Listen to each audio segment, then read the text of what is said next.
Right now on Secrets of Louisville Chefs, how a little cafe in Anchorage is scoring big with its neighbors.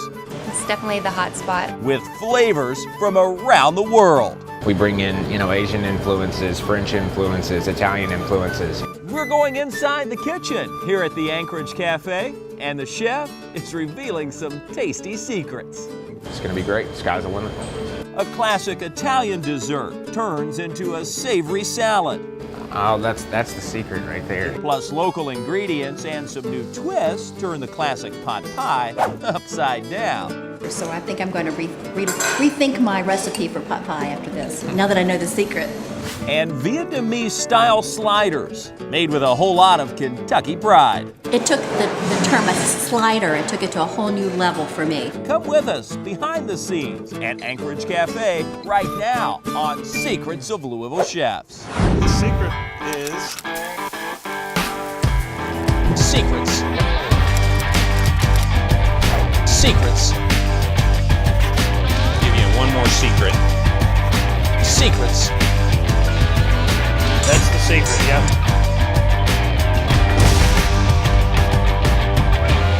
It's another good secret. Welcome to the beautiful community of Anchorage. Nestled in the east end of Louisville, it's a quaint little town that takes you back in time.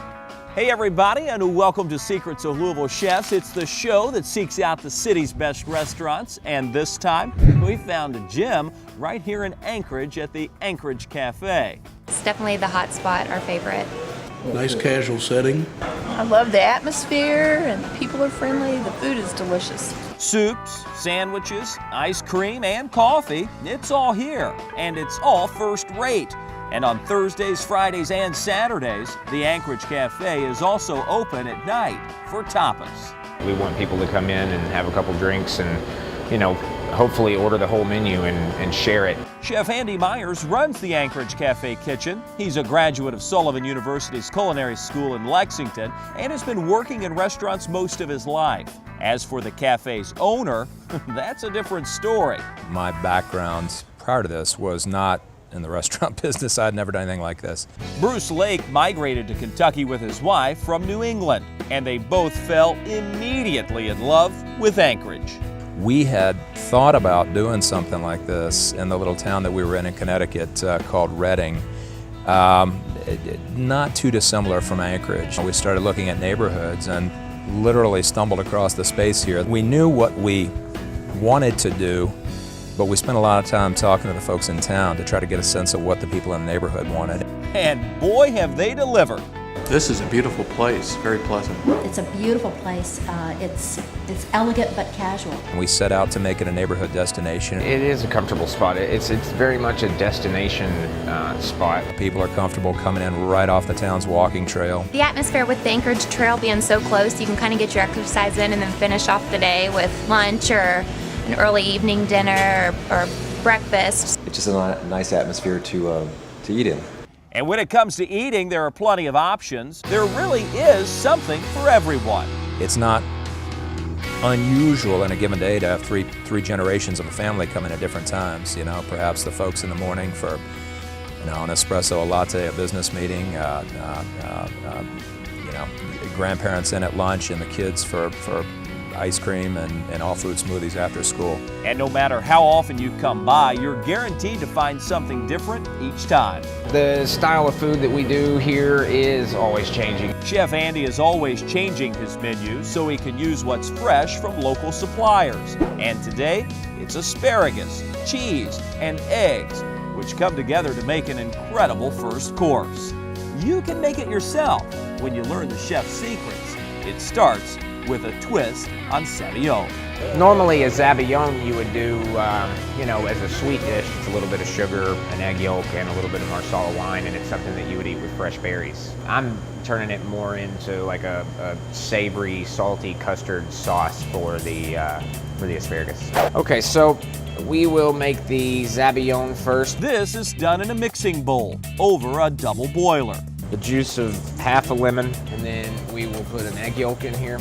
And then I have a stock that I made out of the Toma cheese rinds. If you go to the grocery store and you buy this cheese and you don't know what to do with the rind, there you go. You could make a little bit of the stock, and you could use it to flavor a sauce or a soup, or there's so many things you can do with these broths and stocks that you can make out of cheese. So we'll put a little bit of that in here.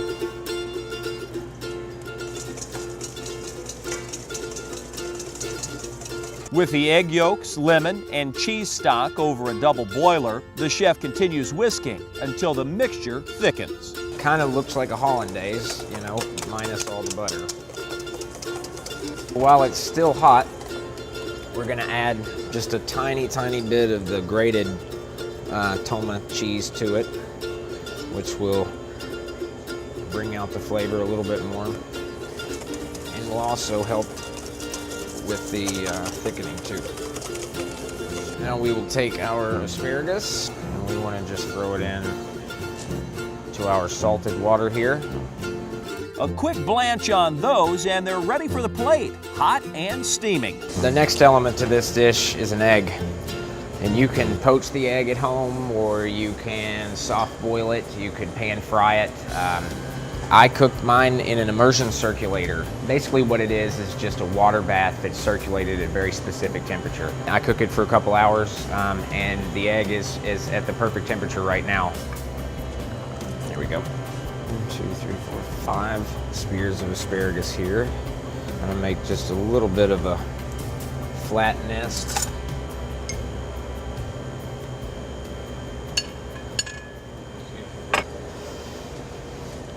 With the perfectly poached egg in place, in comes the cheesy Zabillon.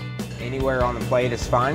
And then to finish the dish, just make a nice little salad of several different greens. We've got our pea shoots, English pea shoots here, some radish sprouts, and some beet sprouts, it looks like too, in here. Some red vein sorrel.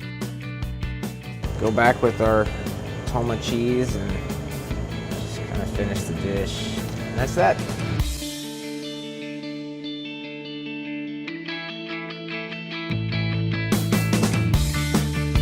It was almost too pretty to eat. It was a beautiful presentation. It was cooked perfectly. The asparagus was delicious because it was crispy, but it wasn't overdone. And with the egg on top, it was just a very nice presentation. I've had probably each one of the ingredients individually before, but never together.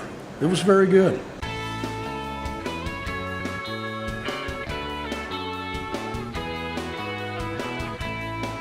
Still ahead, Kentucky Vietnamese fusion takes the slider to a whole new level. It was delicious. You don't want to miss this. We're behind the scenes at Anchorage Cafe on Secrets of Louisville Chefs, and we'll be right back after this.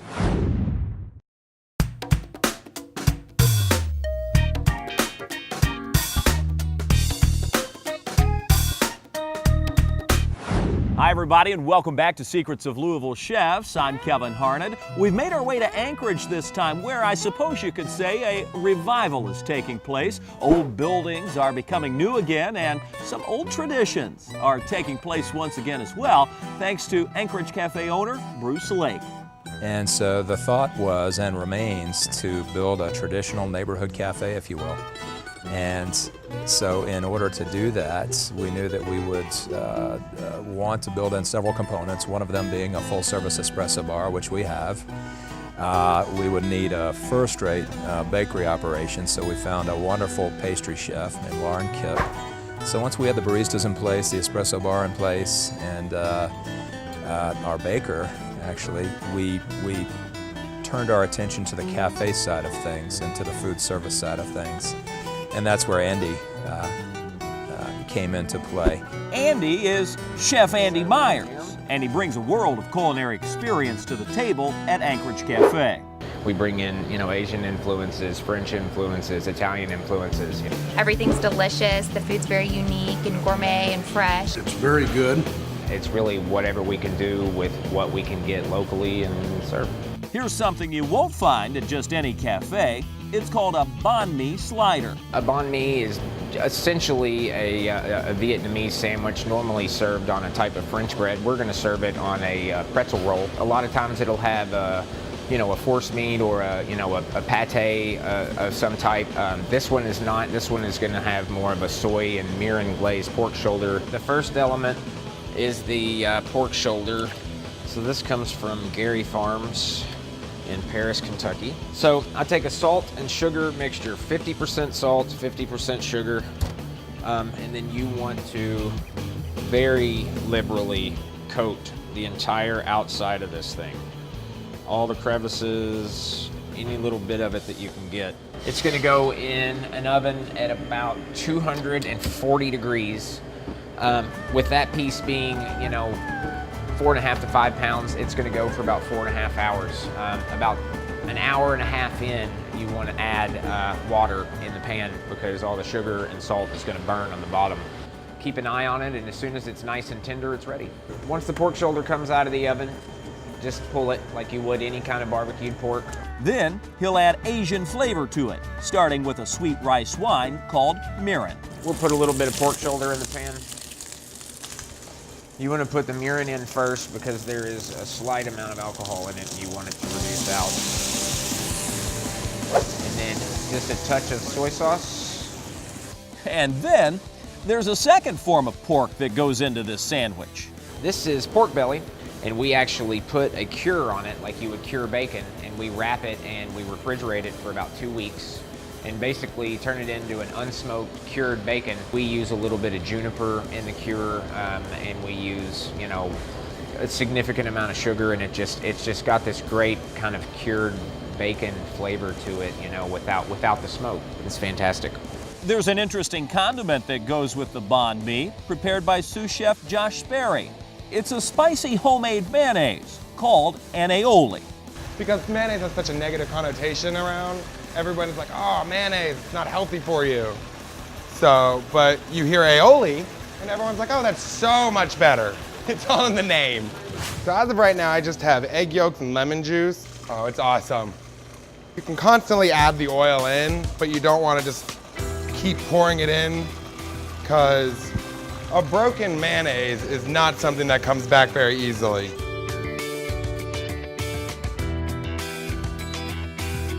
So this is a pretty good consistency right now. So once you get the consistency that you want, you pretty much just want to add a little bit of salt and pepper to bring out the flavors that are already going to be in there. And now comes the heat in the form of sriracha. The sriracha is it's a Chinese hot sauce. It's a chili sauce. This is pretty much a staple in a lot of Chinese cuisine. It's going to get a nice little, almost like a pinkish. You don't want it to be overpowering, but you do want it to have a little bit of that kick behind it. Key to making a good anything is tasting it.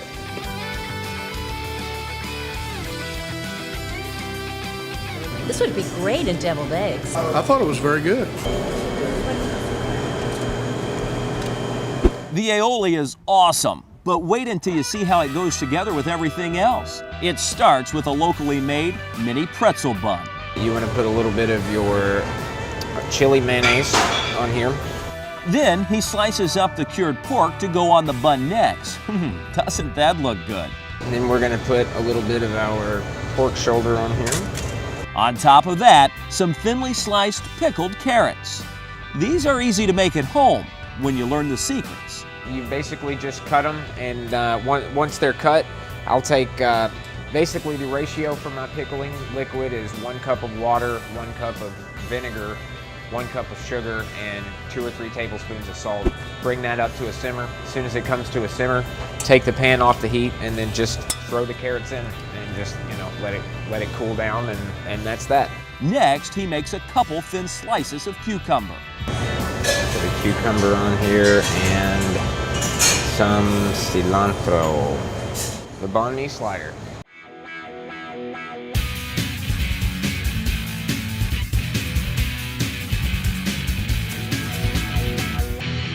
The pretzel bread was delicious on top, a little buttery, with the aioli sauce, which had a little spice to it. It took the term a slider, it took it to a whole new level for me. Of course, how can you go wrong with slab bacon, pulled pork, and a pretzel bun. It was outstanding.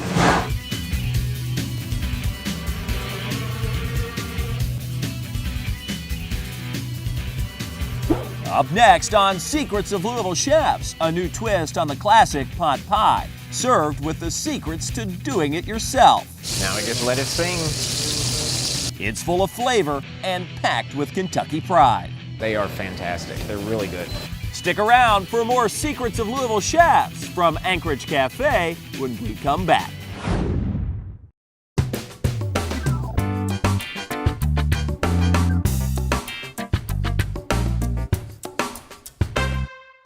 Kevin Harnett with you again for Secrets of Louisville Chefs, and this time we've made our way to the quaint community of Anchorage, which has come alive lately, thanks in part to a lot of renovation and the addition of some fine food.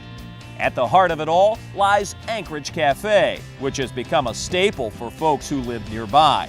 That was always the goal of owner Bruce Lake. First and foremost is to kind of try to sort out what the folks here in town wanted us to be, and we've set out to do that. So I consider us a traditional neighborhood cafe. The cafe is open for breakfast and lunch daily, with brunch on the weekends and tapas nights Thursday through Saturday. And they always have an incredible cappuccino. Unlike many of the other buildings here in downtown Anchorage, this is actually new construction. You never know by looking. Well, I love the building. It has some of the design elements, at least, of the town's old train depot, with the copper downspouts and the roof line and things like that. And it kind of has a New England feel to me. It's almost like you're on vacation when you're here. It's scenic, it's peaceful.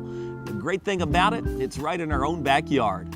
We always felt that the location had all kinds of potential, and we felt that if we got the right team in place and if we just stayed focused again on that traditional, sort of classic cafe model, if you will, that it would bear some fruit. Another secret to Anchorage Cafe's success is their focus on local foods. We focus on local fare very much. Our chef Andy Myers is committed to the entire locavore movement. We source everything that we can locally. Produce, meats, cheeses, honey, really anything that we can get our hands on that's produced locally or comes from the soil, we're going to do it. And how about this? Kentucky raised rabbit that's braised and used to make a lighter, deconstructed version of the classic pot pie. It is a locally sourced rabbit from Duncan Farms in Boston, Kentucky, and that's going to have some baby carrots and some spring Vidalia onions. You can do it with chicken, you can do it with quail. We do it with chicken and quail here, we do it with a lot of different things. This is the rear legs, forelegs, and then this is the tenderloin right here. I take what's left of the body and put it in a pan, fill it up with water, and use a little bit of mirepoix or onions, carrots, and celery, and make a quick stock out of it. And when I say quick, I basically just mean turn it on, and as soon as it comes to a simmer, it's ready to go. In the meantime, he'll sear the rabbit and get it ready for braising. Once your pan's hot, you just put it in. Now we just let it sing.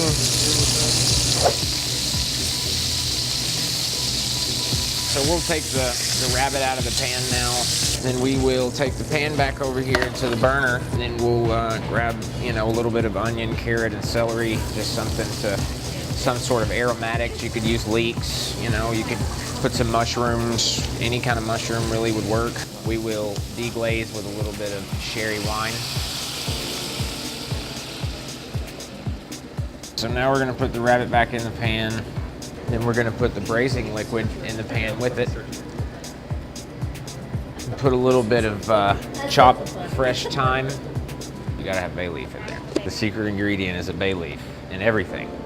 Makes everything better. Okay, so once you've got everything in your pan, you just want to put it in an oven. You usually want to set your oven to about 280, 285 degrees and cook it for just about an hour. Now, it's on to the vegetables. I get these from Creation Gardens, and it's a mixed heirloom baby carrot. They are fantastic. They're really good. He cooks the carrots with butter and a touch of water. I'm gonna go with just a tiny bit of fresh thyme, a little bit of sugar in there, not a whole lot.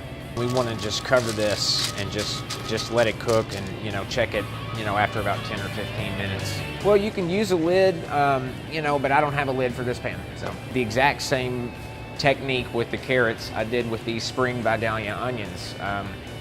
And you just cook them until they're tender. As for the crust, well, for this pot pie, it's a little different than usual. In fact, it's made entirely separately from everything else. I use a cracker dough that I make. It's also kind of a multi-purpose pizza dough. I'm gonna roll it out really thin and we're gonna bake it off all on its own and use it as a cracker to top the top of the dish.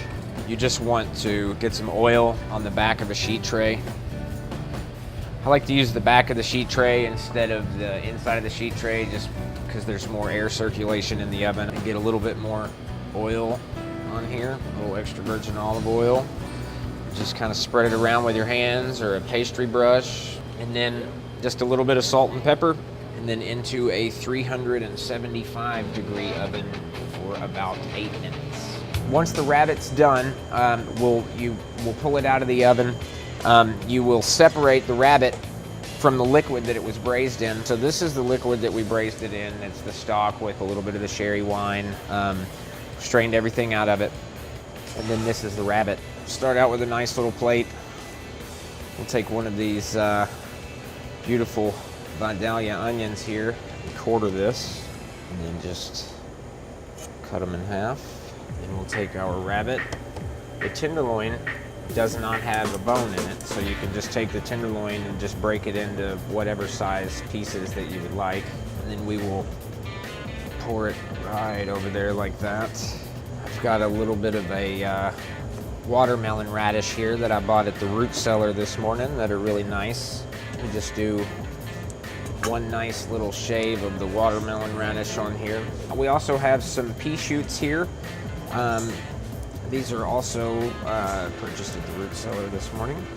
You just kind of put those anywhere you want. We'll take our cracker that we baked earlier, and then you just break it into whatever size, manageable size piece that you want.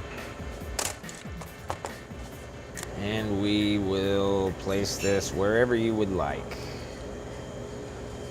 There we go.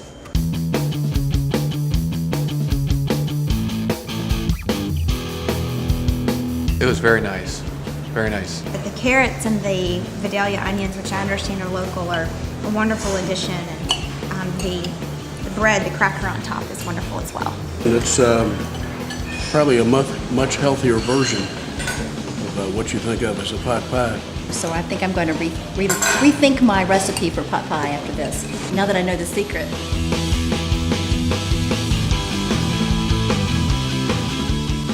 We hope you've learned some secrets too that you can use at home. If you're in Anchorage, this is a great place to stop by to check out some amazing flavors. They're always changing here. We appreciate the folks hosting us here at Anchorage Cafe today. We appreciate you for watching. If you're looking for the recipes, you'll find them on our website at newlocaltv.com. Until next time, for all of us at B&B Productions, I'm Kevin Harned, and we'll see you then on Secrets of Louisville Chefs. The secret is Secrets. Secrets. give you one more secret. Secrets. That's the secret, yeah.